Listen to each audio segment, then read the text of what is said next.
Kecamatan Kaluku adalah salah satu kecamatan di Kabupaten Mamuju, Provinsi Sulawesi Barat, Indonesia.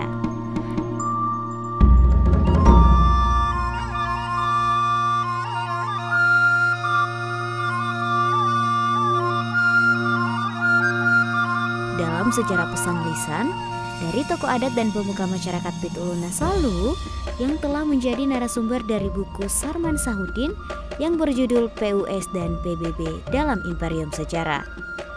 Dalam buku menyebutkan bahwa kaluku atau kelapa yang rambutnya dicukur habis tampak seperti kelapa. Orang Pitulungasalu menyebut dikalukui, artinya dikeluarkan semua rambutnya. Ceritanya, ketika pasukan Patola Bandung lari, salah seorang diantaranya ditangkap oleh pasukan Pitulungasalu. Tawanan ini kemudian dicukur di pinggiran Sungai Mamuju, dan setelah dicukur habis, tawanan ini kemudian dilepas kembali untuk bergabung dengan teman-temannya. Tawanan yang dilepas ini kemudian berkata, "Baik hati sekali mereka ini, karena aku tidak dibunuh." Setelah itu si Gundul tadi berlari mengejar teman-temannya yang sudah berada di kejauhan. Saking kencang larinya, si Gundul tadi sudah hampir mendekati teman sepasukannya. Tapi apa reaksi dari teman-temannya? Mereka malah tambah ketakutan karena dikira dikejar oleh makhluk halus. Sebab penampilan dari kawannya itu sudah berbeda. Si Gundul tak henti-hentinya berteriak, "Saya temanmu." Mendengarkan teriakan si Gundul, teman-temannya pun sadar dan menunggu si Gundul. Teman-teman sepasukannya pun berkata, "Sungguh baik hati sekali mereka, karena kamu tidak dibunuh." Nah, peristiwa inilah yang menginspirasi penamaan Kaluku, yang artinya dikalukui atau dikeluarkan semua rambutnya. Kecamatan Kaluku terdiri dari 4 kelurahan dan juga 10 desa, yang dimana 4 kelurahan tersebut ada Kelurahan Bebanga, Kelurahan Sinyonyoy Induk, Kelurahan Sinyonyoy Selatan, dan yang terakhir adalah Kelurahan Kaluku. Serta 10 desa tersebut adalah Desa Pamulukang, Kaluku Barat, Beru-Beru, Kabuluang Belang-Belang, Pokang Rea Guliling, Sondoang, Uhai Mate, dan yang terakhir adalah Keang. Dari 4 kelurahan dan 10 desa, Kaluku di sini terbagi atas 49 lingkungan, 84 dusun, dan 143 rukun tetangga atau disingkat dengan RT. Secara geografis, Kecamatan Kaluku memiliki luas wilayah sebesar 452,65 km persegi dengan bentangan pantai sepanjang 29,1 km, dengan terdapat hutan mangrove sepanjang 13,94 km, beserta terdapat beberapa pulau-pulau kecil, diantaranya adalah Pulau Batumiana, Pulau Taimanu, Pulau Kasengkang, Pulau Tanasi, dan yang terakhir adalah Pulau Tior Bakengkeng. Berdasarkan dengan data BPS, Kecamatan Kaluku jumlah populasi di tahun 2020 mencapai 63.425 jiwa, yang dimana dengan pemeluk agama di Kecamatan Kaluku yakni agama Islam sebanyak 90,47%, Kristen 9,48%, yang dimana Kristen di sini terbagi menjadi 2, yaitu Protestan 9,27% dan Katolik 0,21%. Dan untuk agama Hindu yakni 0,04% dan lainnya adalah 0,01%. Kemudian data usia kerja penduduk memiliki beragam macam jenis pekerjaan. Data tahun 2020 mencatat bahwa pada umumnya penduduk bekerja sebagai petani, nelayan, buruh, dan sebagian berprofesi sebagai pegawai negeri sipil atau disingkat dengan PNS. Sedangkan berdasarkan data pertanian, luas panen area sebesar 20.765,5 hektar, serta total produksi sebesar 10.119,65 ton, dengan padi dan kakao menjadi penyuplai terbesarnya, yang dimana data ini diambil dari Badan Pusat Statistik pada tahun 2019. Dalam proses perkembangannya sebagai salah satu kecamatan yang ada di Kabupaten Mamuju, di Kaluku telah terjadi beberapa pergeseran kebiasaan atau tradisi yang dapat dilihat dan juga dirasakan dari beberapa sektor, seperti nelayan dan petani. Masyarakat nelayan dengan luas wilayah sebesar 452,65 km persegi dengan bentangan pantai sepanjang 29,1 km ini menjadikan Kaluku sebagai salah satu kecamatan dengan bentang pantai terpanjang yang ada di Kabupaten Mamuju. Serta terdapat pula hutan mangrove sepanjang 13,94 km yang telah menjadikan masyarakat Kaluku berprofesi sebagai nelayan. Pada masyarakat nelayan sendiri, pergeseran tradisi yang terjadi dapat dilihat dari segi prosesi sebelum pengambilan kayu yang akan digunakan sebagai bahan dasar pembuatan perahu hingga pada kebiasaan melaut. Pada salah satu daerah, tepatnya di Dusun Kayu Mate yang sebagian besar masyarakatnya berprofesi sebagai nelayan, yang dimana dari cerita Pak Syamsuddin, salah satu tokoh di dusun tersebut mengatakan bahwa dulunya masyarakat mengambil kayu dari hutan, namun belakangan ini sudah bergeser dan memilih untuk mengambil kayu di perusahaan mebel. Jenis-jenis kayu yang digunakan untuk membuat perahu yaitu kayu tipulu dan juga kayu palapi. Untuk jenis perahunya sendiri ada beberapa jenis yaitu lopi sande, sope, dan kulu belang. Pembuatan perahunya ini sendiri memakan waktu sekitar 10-15 hari dengan ketahanan perahu berkisar antara 5 tahunan dan tergantung perawatannya. Nah, untuk pemberian warna cat pada perahu tentunya tidak sembarangan karena dipilih warna putih agar perahu yang sedang berlayar terlihat lebih terang dan warna putih memberikan kesejukan. Setelah perahu siap pakai, ada satu prosesi tradisi atau ritual dari nenek moyang yang sampai sekarang tidak memiliki perubahan, yaitu ritual Parabulopi atau lebih dikenal dengan Kuliwa. Kuliwa adalah salah satu tradisi adat yang masih ada sampai hari ini dan dipercaya sebagai bentuk rasa syukur dan doa dalam pencarian rezeki. Nah, di samping itu ternyata ada juga larangan atau biasa disebut pamali yang dipercayai oleh masyarakat setempat sebagai salah satu faktor penentu rezeki ketika hendak bepergian untuk melaut. Salah satunya adalah larangan untuk marah ataupun memarahi anak di rumah. Dan juga larangan ribut di rumah ketika ada salah satu dari orang rumah pergi melaut, dan juga larangan untuk menjawab pertanyaan ingin kemana padahal sudah jelas sedang membawa dayung dan lain sebagainya.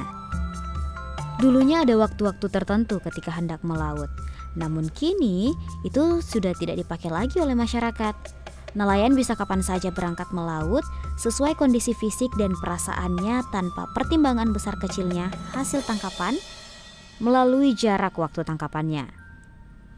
Dan sedikit baiknya hari ini, karena kalau dulunya kita ke laut itu tanpa pencahayaan seperti sekarang, yang dimana sekarang ini sudah bisa bertahan lama dari segi pencahayaan. Kemudian hasil tangkapan yang diperoleh biasanya disisihkan untuk keluarga atau tetangga sekitar sebagai bentuk rasa syukur. Selain masyarakat nelayan yang mengalami pergeseran tradisi, yang dapat dilihat dan dirasakan juga dari masyarakat petani, yang dimana masyarakat petani juga mengalami pergeseran akibat dari perkembangan. Masyarakat petani. Berdasarkan data pertanian, luas panen area sebesar 20.765,5 hektar, serta total produksi sebesar 10.119,65 ton, yang dimana padi dan kakao menjadi penyuplai terbesarnya.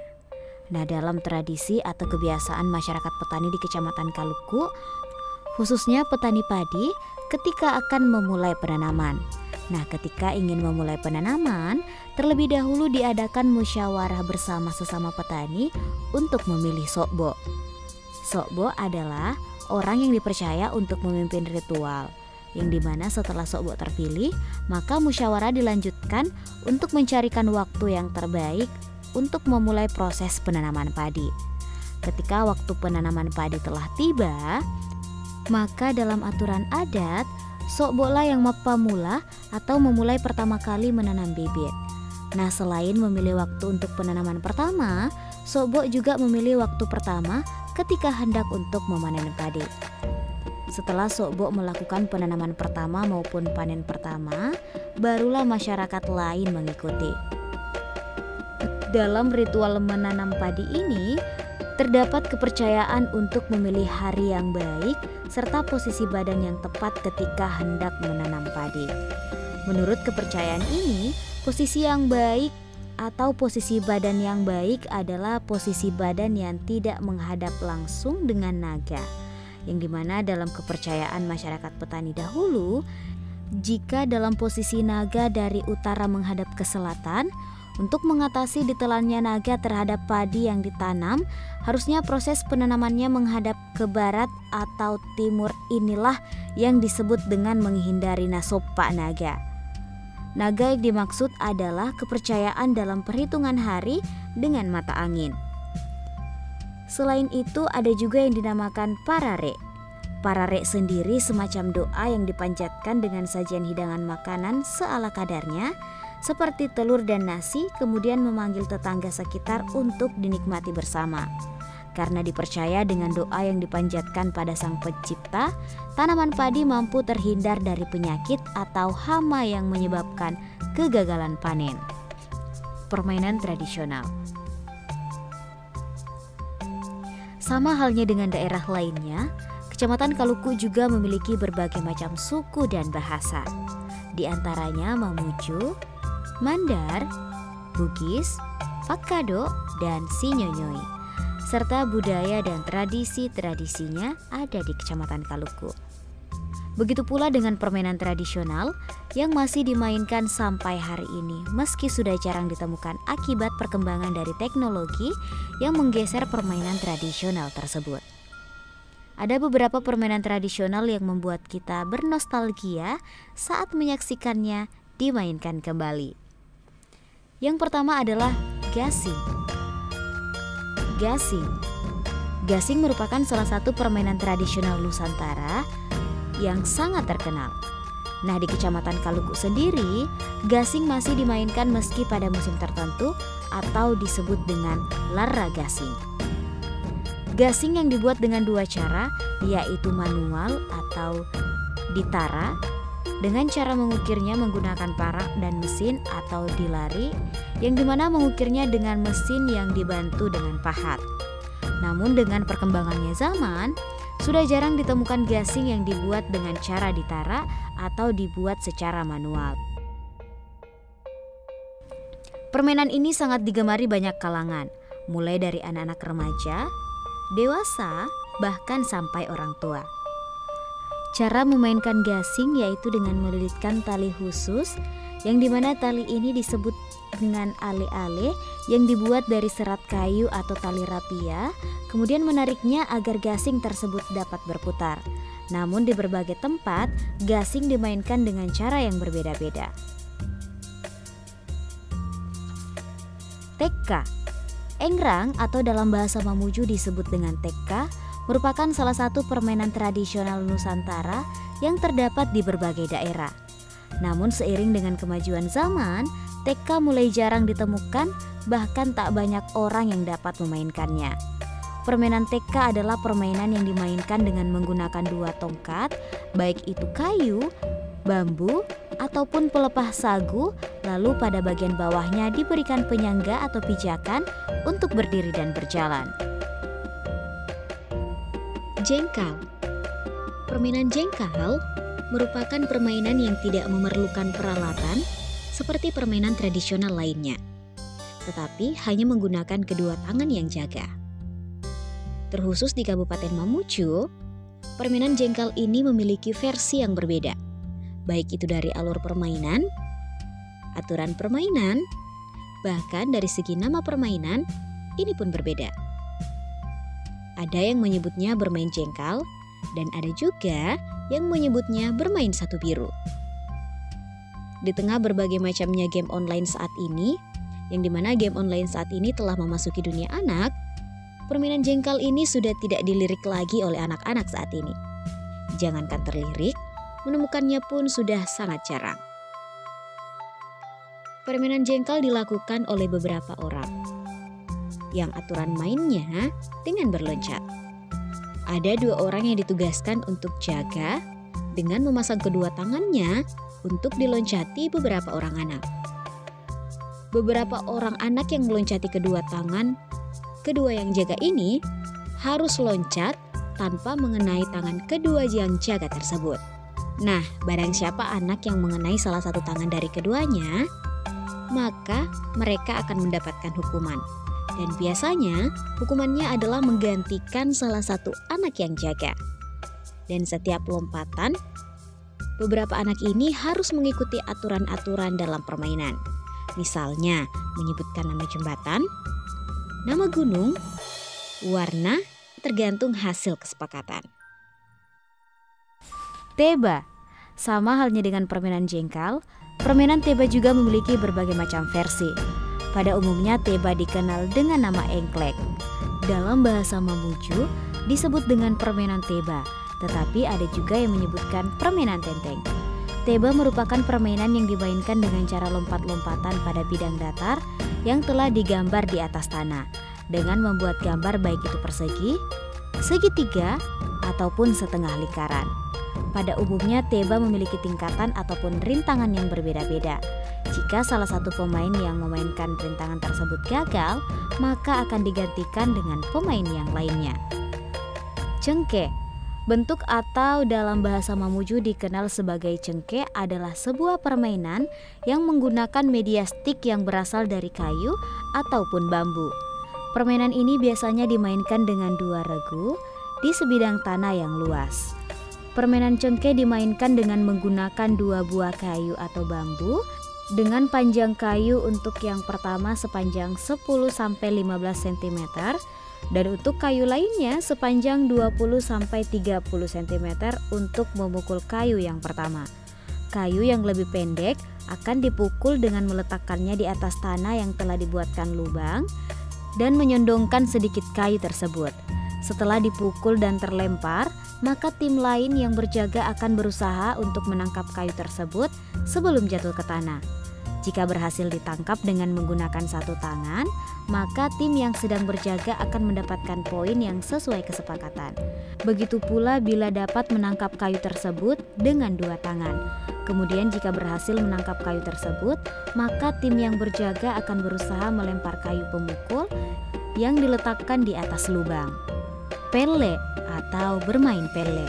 Pele merupakan salah satu permainan tradisional yang menggunakan tempurung kelapa yang telah terbelah menjadi 2. Kemudian di bagian atas tempurung kelapa tersebut dibuatkan lubang, dan cara memainkan permainan ini adalah dengan menggunakan kedua kaki, yang dimana satu kaki digunakan sebagai penyangga pada bagian tumit dan kaki yang satunya lagi digunakan sebagai pendorong pele. Permainan ini biasanya dimainkan per tim, yang dimana tim yang bermain akan berusaha untuk menembak pele tim lain yang sedang memasang pele. Permainan ini terbagi atas 3 rintangan. Yang pertama mopele, yang kedua sopang-sopang, dan yang terakhir adalah mak buta-buta.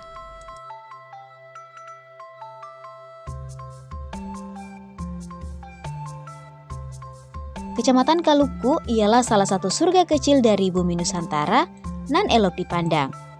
Juga pada tradisi dan manusianya membuat mata tak ingin lepas pandang. Keberagaman yang tertuang di Kecamatan Kaluku dari segi keturunan, tradisi, agama, bahasa, dan lainnya mampu hidup berdampingan dengan keharmonisan yang terjalin selama Kecamatan Kaluku terbentuk. Perpecahan yang terjadi tak pernah kita jumpai dari isu SARA, dan ini menjadikan Kaluku menjadi salah satu surga kecil di negara ini. Menyatukan keberagaman dalam satu wilayah Kecamatan Kaluku dengan kearifannya membawa contoh perdamaian, toleransi, dan kecintaan terhadap sesama, baik itu manusia dan juga alam.